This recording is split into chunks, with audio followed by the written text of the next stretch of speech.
Welcome back to the 365-Day Bible Challenge, Day 89, Joshua chapter 2. Then Joshua, son of Nun, secretly sent 2 spies from Shittim. Go, look over the land, he said, especially Jericho. So they went and entered the house of a prostitute named Rahab and stayed there. The king of Jericho was told, "Look, some of the Israelites have come here tonight to spy out the land." So the king of Jericho sent this message to Rahab: "Bring out the men who came to you and entered your house, because they have come to spy out the whole land." But the woman had taken the 2 men and hidden them.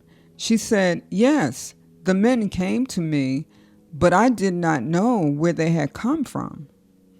At dusk, when it was time to close the city gate, they left. "I don't know which way they went.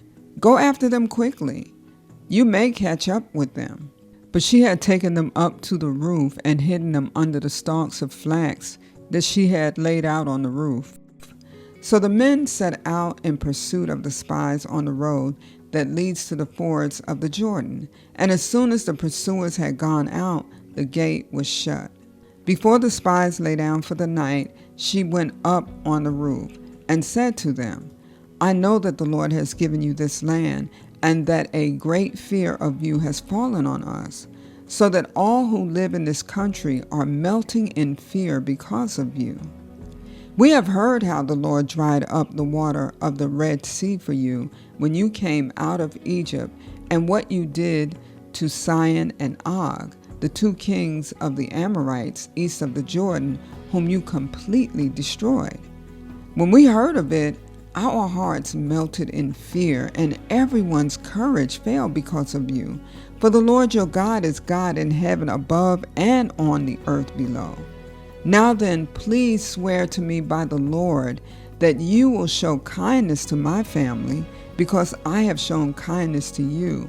Give me a sure sign that you will spare the lives of my father and mother, my brothers and sisters, and all who belong to them, and that you will save us from death.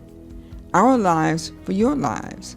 The men assured her, "If you don't tell what we are doing, we will treat you kindly and faithfully when the Lord gives us the land." So she let them down by a rope through the window, for the house she lived in was part of the city wall. She said to them, "Go to the hills so the pursuers will not find you.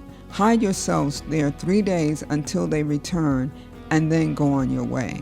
Now the men had said to her, "This oath you made us swear will not be binding on us unless, when we enter the land, you have tied this scarlet cord in the window through which you let us down, and unless you have brought your father and mother, your brothers, and all your family into your house. If any of them go outside your house into the street, their blood will be on their own heads. We will not be responsible. As for those who are in the house with you, their blood will be on our head if a hand is laid on them. But if you tell what we are doing, we will be released from the oath you made us swear."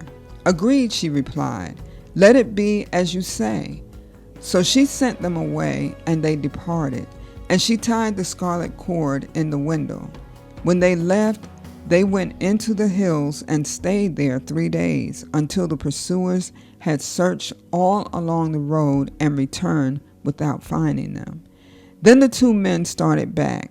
They went down out of the hills, forded the river, and came to Joshua, son of Nun, and told him everything that had happened to them. They said to Joshua, "The Lord has surely given the whole land into our hands. All the people are melting in fear because of us."